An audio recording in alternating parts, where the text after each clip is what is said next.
I'm Dan Carell, CEO of the Digital Commerce Alliance, and this is Commerce Code, a bi-weekly digital commerce podcast for leaders in card linking, loyalty and digital marketing, mobile wallets and payments, and financial data. Thanks for joining this running conversation with leaders in the industry. And if you like this podcast, come join us at a Digital Commerce Alliance event. You can learn more at www.digcomall.org. This week, I'm talking with Ivan Schwartz and James Trocme of Points for Purpose and Aaron Dauphinee of The Wise Marketer. Points for Purpose is a plug-and-play loyalty platform in cause-related marketing and a long-standing player in the Australian market. And Points for Purpose is launching in North America this summer with a launch event on June 1st in Manhattan at the Australian Trade Commission.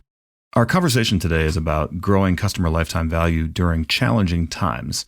I'm tempted to just say weird times. Recent labor market reports reinforce the resilience of the economy, but still, nobody thinks everything is okay, and consumers certainly don't. So while we aren't in a sharp recession by any means, our conversation revolves today around what's different about the consumer in 2023 compared to, say, 4 or 5 years ago. What tools work better to engage those consumers than whatever we were doing in 2018 or 2019? What tools should brands or merchants put less focus on now? We're talking about customer lifetime value, so what's the best step merchants can take now to really extend the lifetime of that customer relationship? And what patterns in points redemption are indicators of longer-term CLV? We're going to pick up all of those questions and a bunch more after this word from our sponsor, Pentadata. Commerce Code is sponsored by Pentadata, the all-in-one financial data API. Whether it is bank account data, credit card transaction data, or credit reports and credit scores, Pentadata has it all in one simple and easy-to-use API. With coverage of over 6,000 banks, over 200 million credit files, and 60 million merchants, you can get all the data you need for your apps at pentadatainc.com.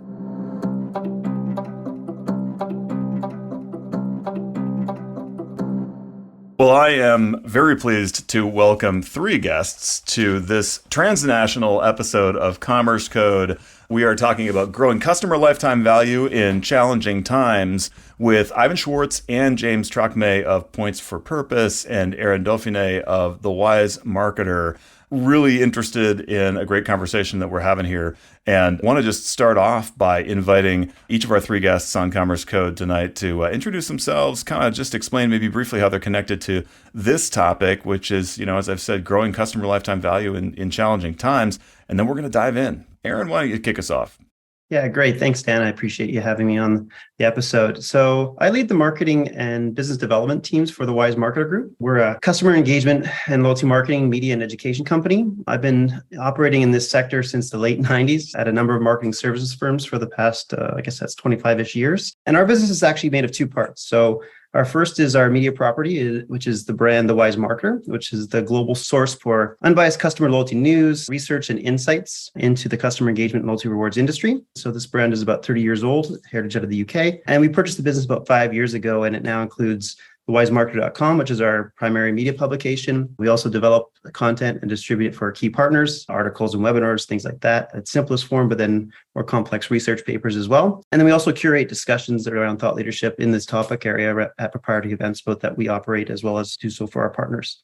We are also a leader for the global loyalty education in this sector through the Loyalty Academy. And it's really the only source that marketers have to earn their Certified Loyalty Marketing Professional, CLMP designation, around the globe. And we have about 600 CLMPs that we currently have earned their designation credentials, either through in-house workshops or through public workshops that we've hosted around the world or through our online demand courses. So I feel like that pretty much covers why I'm connected to this conversation. This is me. Great. And you're joining us from Toronto, is that right? That's correct. Yeah, I'm up here in Canada, and then my partners are in the United States, as well as we have another partner that's in New Zealand. So we're transcontinental as well. Perfect. All right. So James, I think you're coming to us from Chicago, although maybe more typically in Ohio when you're not engaged in international adventures. If you could do a brief introduction as well. Sure. So my name is James Trocme. I'm an economist and political scientist by training who stumbled on information technology and banking in the late 80s and early 90s, and completely changed his life and been involved in development banking, export financing, loan syndications, and also a lot of financial inclusion projects with the development banks early on in my career. I moved into the technology space, worked at a company called Diebold, now Diebold Nixdorf, for 16 years before being poached by Citigroup as their strategy person for the global retail bank ATM channel. And I worked there a lot on client experience, user experience, and the rapprochement between the mobile channel and the ATM channel as banks are looking to be more and more digital, but realize there's still a physical dimension to banking. All right. Well, look, that's a huge amount of expertise from the first two. And then Ivan, would love to get your connection to the topic as well. And then momentarily after that, I also want to talk a little bit about Points for Purpose. But introduce yourself to start. I'm one of the founders of a business based here in Sydney called Points for Purpose. We're a loyalty platform that gives back, a platform that enables really wide choice for members. It's a white label solution, a plug and play solution for businesses to take on and engage, to typically re-energize their existing programs that may be flatlining, or alternatively to start from scratch. But our key point of difference, our tagline, Dan, is get more, give more. So we're all about enabling choice, using card linking as a base element of our platform, which is really what took us to CardLinx and DCA, and really engaging with that which is important to the member, aligning the business's purpose with that of the customer, and doing it very seamlessly in a way that neither the customer nor the participating business need to change the way in which they operate. That's a pretty significant breakthrough that wasn't available in the marketplace not that long ago. And we kind of figured, sitting on the other side of the world, that this proposition was too small for Australia. We wanted to be able to open this up to the US, and that's what's kind of brought us back to DCA, and to be engaged and working with folks like Aaron and the Wise Marketer, and of course James on the financial services side. And I think it's very timely with what's going on in the world. It starts, there's a fellow in Australia called Adam Posner, who's a loyalty consultant, and he talks about joyalty, the joy of loyalty. And I'm pretty sure that that is front and center to what we are talking about in really just democratizing loyalty in a way that it means something to your existing customer. Yeah, I was going to say the timing of this has to have been, to some extent, I'm assuming, just a function of, there was a little while there, went on for quite a while, when you couldn't come across the Pacific, everything was kind of shut down. And so now you're moving with pace to come into the American market. Is there something about the U.S. that's, as opposed to going into Europe or as opposed to going somewhere else next? How did you decide to come here? There's a very overused term called disruptive. I was told by a fairly senior American recently that Americans don't do coalitions. Well, we're here to challenge that. We're talking about we as opposed to me, something that might be foreign for a lot of Americans with no disrespect. We're talking about really growing your bottom line by doing good. And, there's a whole lot of extremes, and maybe the time is right. The tougher the conditions, Dan, the more difficult people are finding things, perhaps the greater the relevance for Points for Purpose. That's a good transition to where I wanted to start, which is we're talking about CLV during challenging times, and so I want to get to that. I can't resist, though, when your comment about Americans and coalitions wasn't it the Churchill quote who said that, Americans will always do the right thing after every other option has been exhausted. And so the in-ray coalitions, right? It's been known to happen. We'll get there eventually. We wanted to talk about the challenging times piece just to kind of start off. And so let me just pose the question this way. How are things different now than they were, say, 5 years ago? Which is, when you just imagine 5 years ago, it's just an eon, given everything that's taken place. But with respect to this in particular, are consumers behaving differently? Do they or will they behave differently with points?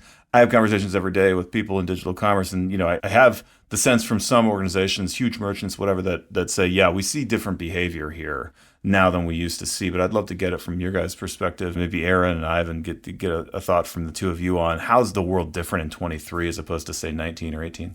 For one thing, I think we all got turned upside down, from the pandemic. And I like to use a double negative to suggest that no one was unaffected by the pandemic and the wake that it's created, right? I think that this has created a consumer mindset that kind of has four components to it, if I think about it. So the first is that there are certainly higher expectations around experience and service. Consumers are making very concerted decisions about the brands that they interact with and why. And what I mean by this is that needs to be reciprocal benefit now. The second is around they're more economically savvy, or at least they're cost cognizant at a minimum. In times of economic downturn, we know that consumers typically become much more cost savvy. They utilize loyalty currencies as a means to offset hard cash currency expenditures. And, I've come across very few reports or even through my own conversations that would suggest that most people are returning to good time spending behavior, But in fact, rather what they've taken stock of is that how can they be prepared for something to happen unexpectedly again and to be much more financially prudent. The third is really around this idea of adopting and normalizing digital interactions as a means of purchasing some products and services. I mean, even in services, think of going to your therapist or your doctor's appointments. They're now online. They're not in person. That's a dramatic shift. But by and large, even though this digitization has become ingrained and a part of the way in which we transact, they're still searching and desiring, these expected human interactions within these digitized environments. And they want them to emulate or be exactly near to the firsthand experiences that they have in person. The fourth thing that I look at is really around, they are increasingly more purpose-led or cause-related, and this isn't multi-generational, albeit, perhaps I'd say 5 years ago, the ideology of this was in a younger consumer. But what we do see, and there is research that supports this, that across the pandemic, we all had to take a hard look at, what's truly important to me. And so whether that's time, money, family and friends, the community we're involved in, this definition of wealth has shifted to a broader set of things. And by virtue of that, its impact on consumer purchases decisions and, the degree to which we look beyond just themselves and their own needs and wants has really become a bit of a mainstay. There's a point you raised, and Ivan, maybe you can touch up on that because you and I discussed this, but the point you raised about people, the whole effect, sociological effect, let's call it that, of COVID-19, where people were involuntarily isolated and where even digital communication was not enough. People wanted to reach out to the community. So this aspect of community is also becoming really much more important as people are looking closer to where they live, where they work, where they play, as opposed to the bigger world, because they're trying to recreate this post-pandemic sense of, wow, I missed out on a lot of stuff in my community. If we talk about the millennial sector within the marketplace, this is the Google generation. They are very discerning. They are very unforgiving. The expectation really is about personalization is where it starts. There are four of us on this call. I can absolutely assure you that there would be four different causes that we would be passionate about. We've just uploaded the total IRS NGO database, 1.8 million charities onto p4p.com. And, the days of a well-intended director going to his or her board and saying, we are going to support XYZ charity, just by definition, alienates every other person, either as employees or customers that support another charity. So how about saying to either your employees or your customers, what are you passionate about? And every time you do business with me, I will support that which is important to you. Well, you're going to have to screw that relationship up pretty damn bad to lose me. I just talk from my personal experience. I have 3 kids, one of whom has a developmental disability. I'm involved with a charity called Supported Living Network. You agree to support Supported Living Network, and you've got me for life. So when we talk about CLV, just open up that conversation. To James's point, with the digital tools we have at our disposal, Dan, there is no excuse for one-on-one, even, dare I say it, within the NGO sector. Why not talk about impact? Why not actually let someone who you are supporting get an understanding of the impact of your support and close that loop? This is some kind of marketing heresy, but I've always had the view for a long time that at the end of the day, right, to say the obvious, everybody's a segment of one, and segmentation as an approach is something that we do because of limitations of data and limitations of practicalities. And with the advent of data sets being more available and then AI potentially turbocharging our ability to analyze things, it seems like segmentation as an approach doesn't necessarily have the same future as it's had. All of that is maybe a wind up to asking, what tools should brands, merchants put less time, energy into? What have we kept doing? There's always a lag, right? So what have we kept doing that doesn't really makes sense, a return, effort, energy. Maybe James, you can start with this one. If you have an opinion on that, I'd be curious. I'll quote somebody from a bank who's working at a bank right now, so I won't name him and I won't name the bank, but not enough for a night, not enough for a flight. And he's working mostly with airline loyalty stuff, as you might have guessed, and hospitality industry. And he's saying that a lot of these programs lure the customers with, if you purchase so much, you get so many points towards the flight. And then they change the rules of the game on the flights and the blackout dates. And they say there are no blackout dates, but then the program is not working, et cetera. So there's a lot of frustration. So it's an operational efficiency stuff. Are we going after the same thing? Or are we just trying to take a wild guess as to what our customers want instead of asking them what they want? And so that's the soul searching that's taking place. And this is where you started to see more card programs allowing for cash rewards. But I think that's just the tip of the iceberg in terms of artificial intelligence maybe can be helpful. But at the end of the day, I think we need to also trust people's intelligence to determine what it is they want to support and what causes they like. So I can see how the technology, the algorithms, AI can be helpful in terms of speeding up the process of making that selection. But ultimately, we have to rely on the consumer to either opt in, opt out, and make their own choices. And I think that's what's lacking in a lot of the card programs today in the United States. Do we run the risk of having too much choice? I mean, how much is that a concern? Like, what's the take on that? What we have found here in Oz is that if you give people too much choice, they make none. That's kind of the sobering reality. So when I say democratize, just be conscious of that fact. So what we typically do is we go to an organization, we do a scoping exercise, we understand where they are positioned. There was a vodka company that was mentioned the other day. Well, how about looking at the causes, and I mean causes in both sense of the word, of excessive alcohol? And how about taking that head on, excuse the pun, and how about actually picking 3 as featured causes, but then coming back to the democratization comment, having a little asterisk that says, these are 3 causes that align with our value structure. But if you wish to support, again, a cause that you are passionate about, you still have the right to do that. So that balance between featured and choice is something that we've actually done quite a lot of work on, and that we bring to the table as we come into the US. And I'm going to say from a user experience, it's nothing new because people are already doing that with a lot of online services, suggested features in Netflix or Amazon Prime Video, right? But at the end of the day, people make the choice. Yeah, I think 2 things I'll comment on. One is I do believe that by having too much choice, you can stifle the consumer in terms of just understanding, how best to get the value out of the particular product or service that you're offering. And particularly when it comes to credit cards, we have a product up here in Canada that actually rose to the top in terms of rankings by the virtue of the fact that people could make adjustments and changes throughout the course of the year to 11 different category spends to earn their multiplier. That worked well, but I'm going to guarantee you donuts to dollars if we were able to get to the data in behind there and take a look at the number of categories that were actually utilized and the number that were switched to. I'm going to guess very likely less than 3. And that's because people like their comfort zones. They like the idea of choice, but they still like their comfort zones. That's kind of the first comment I'll make. The second is around the real driver, if you will, in terms of being able to truly understand what a consumer needs is you need to ask them. And so my researcher side of me comes out and it cringes a little bit at what Ivan's saying, but he's on point for this particular example.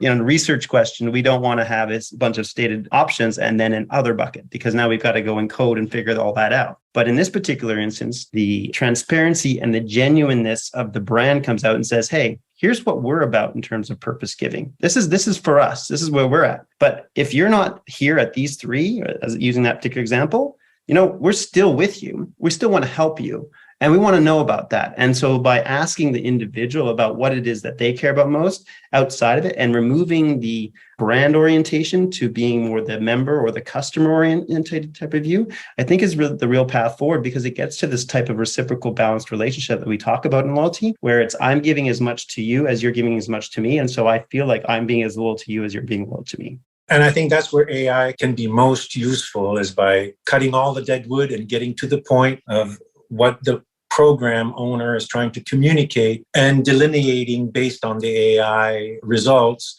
what are those other options that we need to offer? Because, you could have an extended menu, but it's enough choice, not too many choices, but they have to be the right choices, as opposed to something esoteric that's not going to get any pickup at all. So even though it may be all three, you may find most people use two or three, and many of those categories are the same. I've seen this in the United States with lately gasoline points, cash back on fuel purchases, but people also doing cash back on other categories. And so people typically try to, as Aaron was pointing to relate it to something that's more meaningful to them in a day-to-day life. And so they're going to gravitate naturally towards those options that are more appealing to them on an individual level. No, and I agree. And just to pick up on that a little bit more about, we talked about engagement tools that aren't working, and then we hopped into this choice conversation. Some of the way in which brands can actually help consumers make better choices about the purchase decisions actually come from some good, strong digital tools and innovations that have the human component ingrained into them, which I alluded to earlier in the conversation. If I think about it, and it's different for every sector, right? Retail is different than retail and airline are kind of similar, but that's different than other sectors as well too, such as commodities, grocery, and maybe perhaps drugstore and gasoline. But the point being, if you think about health and beauty or even airline, they rely heavily on these customizable experiences that really start to drive the needle. And what they're doing is enabling the ability for their associates through a digitized platform, a tablet or a smart device, to be able to truly understand their customer and help them with the different types of interactions that they're having. So, I think that, and we call it clienteling. So I think, clienteling is much more effective now than it was 5 years ago, pre-pandemic. People now expect it. It's almost when I go in, you have me on your file as a loyalty member, your associates better know about me. So if you're a brand that's not enabling your frontline staff to have the answers, to know that I am at a certain level and status with you and what my value is to your organization as soon as I walk in the door, you're going to be a bit behind the game. And so, we've really upped the game. And so I think that's working, number one, in health and beauty for sure as a sector, and other specialty retail categories, and also airlines. I've seen it work really well. And I'm going to tell you, banking. There's nothing that upsets a customer more than walking into a branch location and not being recognized. And we've had when I was at Citi, we did focus groups, etc. And this is what came through is people want to know what kind of depth and breadth of relationship they have with the bank, and they want the bank to also know it, so that when they come and interact with the bank is not just looking at that little one line of business segment because they're applying for a car loan, but really taking a look at the total relationship and wallet share they have with that customer. And so there's been a lot of progress in that field, but there's still more work to be done in that respect.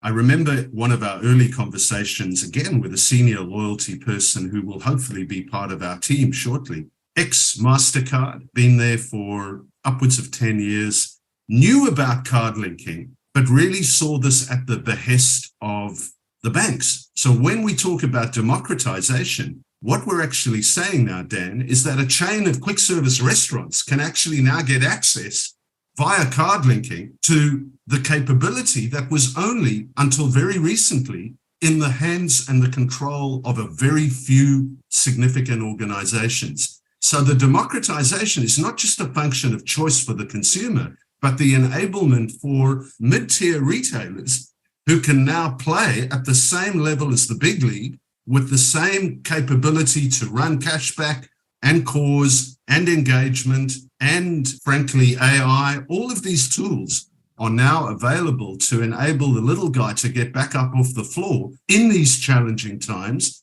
and to actually really compete.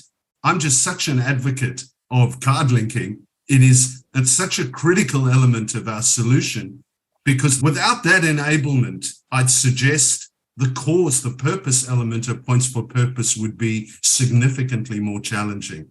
Yeah. So we have that now, and I think we can impact. I think we can really take it to small town North America and actually deliver engagement in a way that perhaps was mission impossible not that long ago. It's a new ball game, Dan. Yeah. No, I was having a conversation with a fintech, a London-based fintech today. We went down this path and we're kind of imagining, we got to the place of me saying, it might be difficult to explain to our grandkids, like, the scale and size of the organizations that were in financial services. So like how big banks had to be or were, because you can imagine a world where what you've called democratization and other tech developments really lead to a much more even playing field. And perhaps it's just not dominated by, enormous organizations, because maybe you don't have to have that scale in order to be effective. At least in some of the things that we're talking about here. I want to pivot to a thing that you put me onto, Ivan. You had sent me a McKinsey report from a while ago, but I thought it was a nice passage in here that was talking about kind of maintaining customer engagement and analyzing different aspects of it. And so let me just read off a little snippet, and I want to kind of get reactions from you guys. So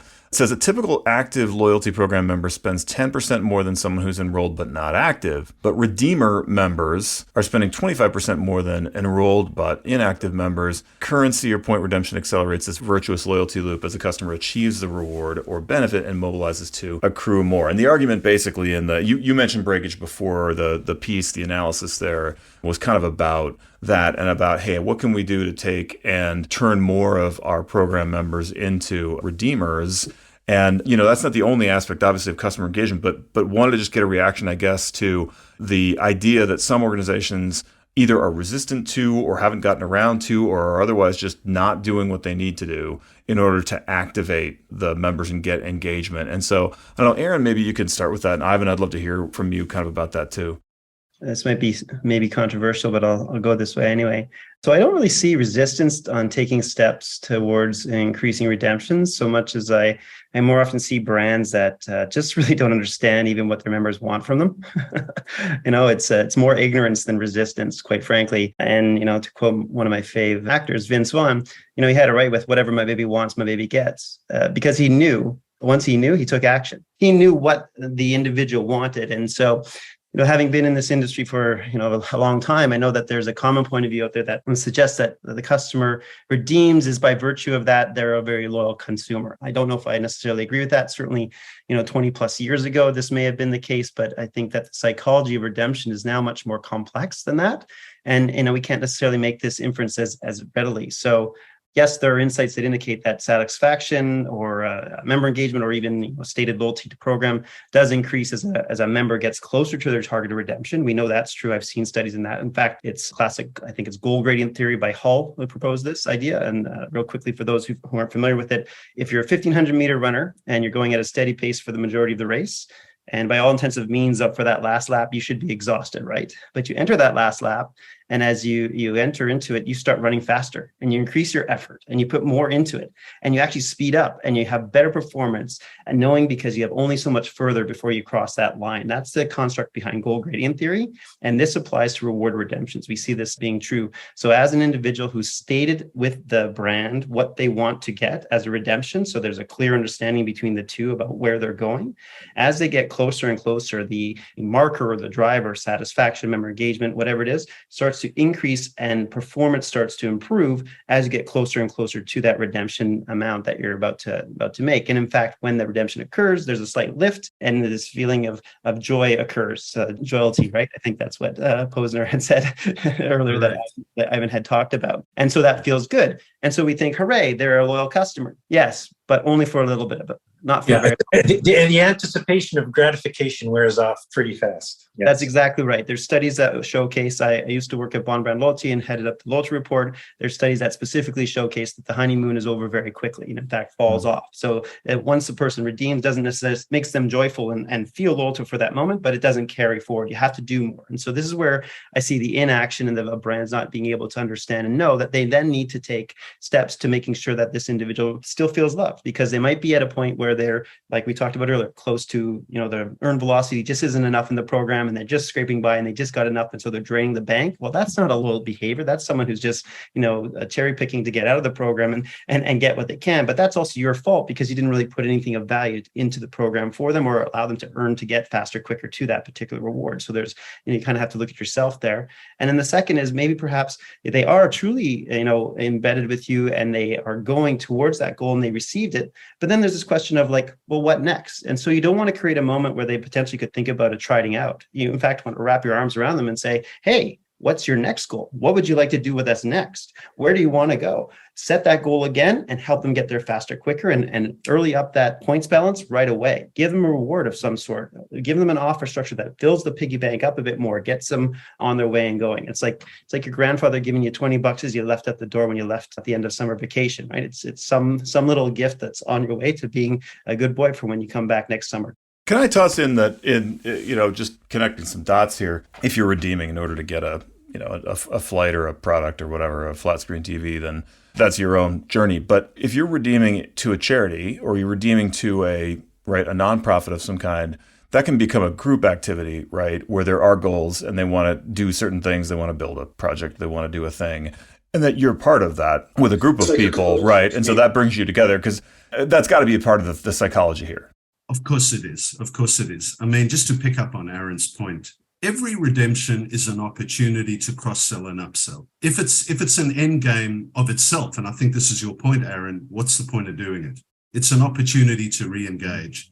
And that's really where the lifetime bit, Dan, of CLV, that central piece, is so critical. Because there's lots of stats, McKinsey's, MasterCard, there are a whole lot of reports. That is an opportunity to re-engage. Without sounding ridiculously expedient, an opportunity to open up a cause is an opportunity to engage. Early days points for purpose, and I haven't shared this with you, Aaron or James. We sat down with an expert in Australia who asked this question. He said, why would I give $1 to 1,000 charities when I could give $1,000 to one? And I have to confess, I never had the answer at the time, but I do now. Because if you give $1 to someone who's passionate about their cause, they will tell 100 people. And that's how $1,000 becomes $10,000. And that's viral marketing at its best. Let's call it for what it is, purpose to profit. If I go back to my community at Supported Living Network and tell my community that the local pharmacy down the road is open to supporting my cause, and every time you shop there, just by shopping there, you're supporting our cause. That's word of mouth marketing, which is, I think you would agree, Aaron, the most powerful one of the lot. Yeah, it's one of those tools that just hasn't gone out of vogue. It's still around. Yeah. Our ability to make sure that we know who our advocates are and what they're saying about us and who they're saying it to is actually even more critical now, right? So it kind of comes back to what James said before. Well-intentioned people sitting on boards need to kind of leave their egos at the door and say, let's let our employees or our customers choose. And whatever experience you've had in life, whether it's health related or otherwise, don't impose that. Let your consumer choose. I've killed multi-million-dollar projects because customer feedback was absolutely bad. We talk, James, about something called ROD, return on donation, as opposed to ROI. How can you actually do this smartly so that you can really engage with that which is important? Another example from the School of Hard Knocks. A buddy of mine, senior guy in an investment bank, went to his staff and said, we'll back you dollar for dollar. And our charity is in Australia, it's called Starlight Foundation, which is like Make-A-Wish in the US. He said to me, we didn't get take-up. I said to him, what's the average age of your staff? Early 20s. Do they have kids? No, they don't. You've picked the wrong cause.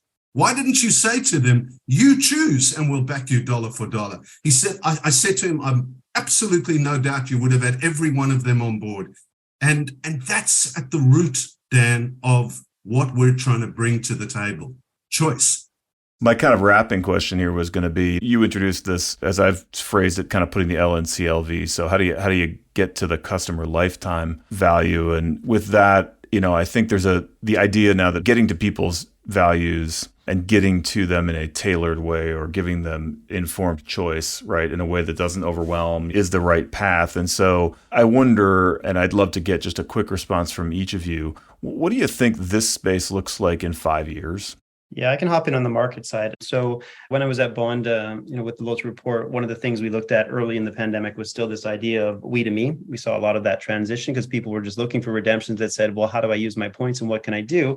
Plus, as I said earlier, people were taking a harder look at themselves and going like, what's important in life, and then it's actually community and helping others and to rise up as opposed to just being individualistic. And so the ability to transfer your points and help people out was something that happened. And I'm here to tell you that it's not a fad.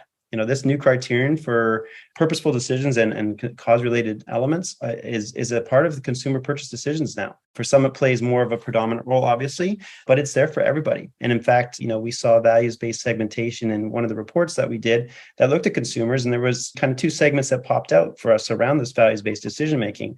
One was, of course, what you would expect, kind of a young urban professional millennial with a family, they're very values-oriented, they have affluent, so they have the ability, the means to be able to make these choices a little bit more. Like that's a key component is I can be much more values-oriented when I have affluence and I'm not just scraping at, my base needs on an everyday basis. But the other was actually an older, more loyalty-savvy consumer, tended around baby boomers and into the next upper generation as well too, that cared about their communities. That was the difference. Is it was about a community orientation and connections, which is very important as you get older. And so, not to say that they're hippies, but hippie-like in terms of the mindset of a collective.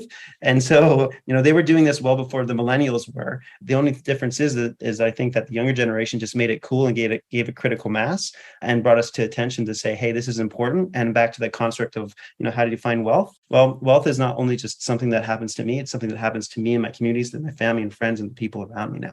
What I'm seeing right now is a lot of banks are exploring, trying to find a path forward. So I don't know what it will be 5 years from now, but I'm pretty sure it's going to be very different from what it is today because the technology is leveling the playing field. So smaller community banks, credit unions, neobanks, et cetera, that also represent a sizable part of the market will have access to technology and tools that allow them to compete with the big boys on the street, the Citis, the B of A's, the Chases, the Royal Bank of Canada. But the reality is in the United States, between credit unions and banks, it's somewhere around 10, 12,000 financial institutions. And not everybody banks at the big banks. So coming back to this whole thing about community, people who are looking closer to where they live, where they shop and where they work, and looking at credit unions and community banks as alternatives to the traditional big banks. So I think that's where we're going to see some shifts, is that service providers and smaller financial institutions will be able to deploy and implement these technologies and compete toe-to-toe with what the bigger loyalty programs are today. And so that's going to give the banks a run for their money. I'm largely going to repeat what Aaron and James have just said. You mentioned the credit union fraternity, James. That's a key target for us. 1 in 2 financial institutions in the US is a credit union. I think what's the figure? Upwards of 5,000, James? Somewhere around about? Give or take 5,000 credit unions, 6,000 credit unions, and some pretty big ones. If you look at, like the Pentagon Federal Credit Union, Navy Federal Credit Union, you're talking millions and millions of members. But look, at the end of the day, this has been a constant theme of our conversation, I think, today, Dan. Do you feel as an individual member of a loyalty program that the loyalty program is talking to you? Do you feel it's one to many, or do you feel it's one to one? And I think in 5 years' time, there will be massive rationalization. I'd be very doubtful, James, whether there'd be as many credit unions in 2028 as there are today. And I think the survival strategy is really about understanding CLV, about really being able to talk to me as an individual. And, the Google generation today, our millennials, that's where they start. That's not where they end. It's what their base expectation is. So in 5 years' time, when they're all a little bit older, maybe a kid or two, at the end of the day, is the program talking to me as an individual? Does it understand me? Does it talk to me? Does it give me what I want? And there really is, without sounding repetitious, the stuck record, there really is no excuse to that right now. And engagement, of course, with what's going on in the world, Aaron was talking about we versus me. If the very discerning millennial genuinely feels that it is we, and it's a big call, a really big call in the world of marketing, if he or she genuinely feels it's a we rather than me, then you're a stayer, you're a winner. You're going to be there in 5 years. If there's doubt about that, maybe not. I think that's a pretty good place to wrap it. This has been a terrific conversation. Thank you, gentlemen, for both getting up a little bit early, maybe, Ivan, and staying up a little bit late on the other side to record this episode of Commerce Code. And I look forward to meeting you all in person. Thank Thank you you very much. Thank you. All the best.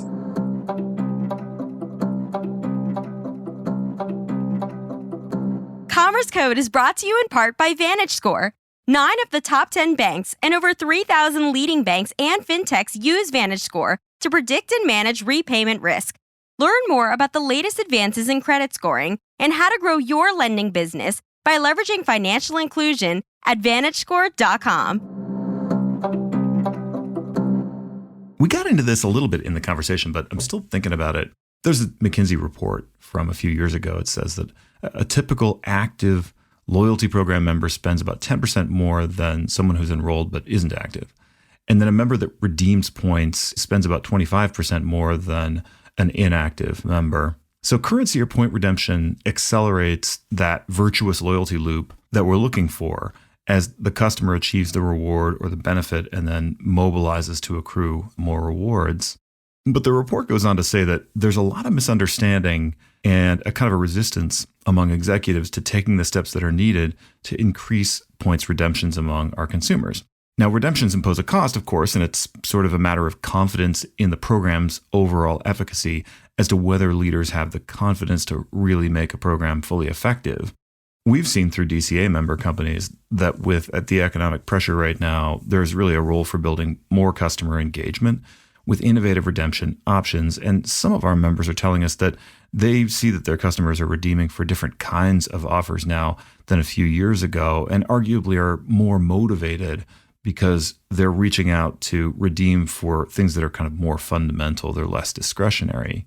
So the most effective programs, we think, are doubling down on pushing their value proposition to consumers and then really delivering on it and ensuring that consumers get that benefit. Now, one of the ways to deliver value in the most certain way, of course, is to make points more cash-like so they can be redeemed with fewer limitations. That's sort of the opposite of the oldest school loyalty programs, which generally issued rewards in a currency akin to those Chuck E. Cheese tokens, right? It was a totally closed system. So Chuck E. Cheese tokens have been collected and studied. There were many different issues and years and whatever. There's a whole website devoted to it, of course. But as a currency, they really only worked in one place, or at least it was a chain of places.